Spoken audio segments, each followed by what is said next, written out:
Nag-aalmusal ako ngayon. Meron akong Caesar salad, meron akong prutas, mansanas at saka samyang. Pero sa tingin ko hindi ako kakain ng samyang. Sa Japan, kumakain ako ng prutas kahit isang beses sa isang araw. Dahil napaka-kombinyente nito, makakahanap ka ng mga prutas kahit saan. Pero sa Indonesia, hindi lahat ng convenience store ay may hiniwang prutas. Stage 1, nasa stage 1 na ako, kasama ko si Gigi. Kasama ko si JJ sa stage 1 at nasa gitna ako ng baobab. Kaligayahan! Nakilala ko na lahat sa Japan yon, nakilala ko na lahat at nakakapagod talaga. Kahit hindi ko sila nakakasalamuha, nakikita ko lang silang nakikipag-ugnayan sa isa't isa. At naku, Diyos ko ha, palagi akong kasama, si Zeta lang ang kasama ko, palagi akong kasama. Sa tingin ko hindi na ako extrovert ngayon. Sa tingin ko nababawasan na ang social battery ko.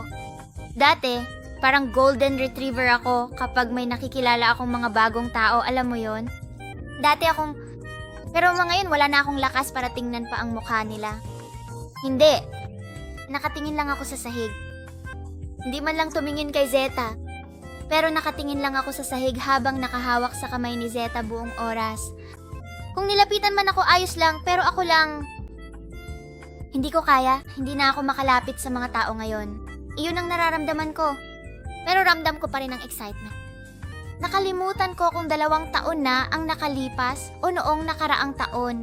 Pero noong nakilala ko si Gura, napaisip ako, bakit tahimik lang siya buong oras?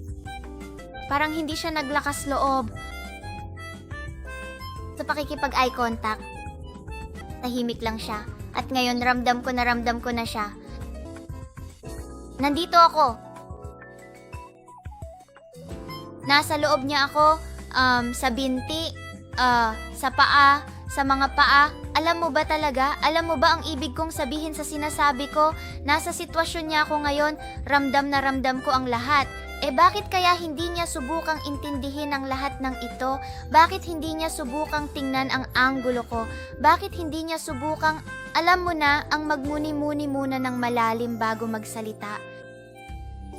Dahil limitado lang ang panahon para manatili tayo sa Japan, di ba?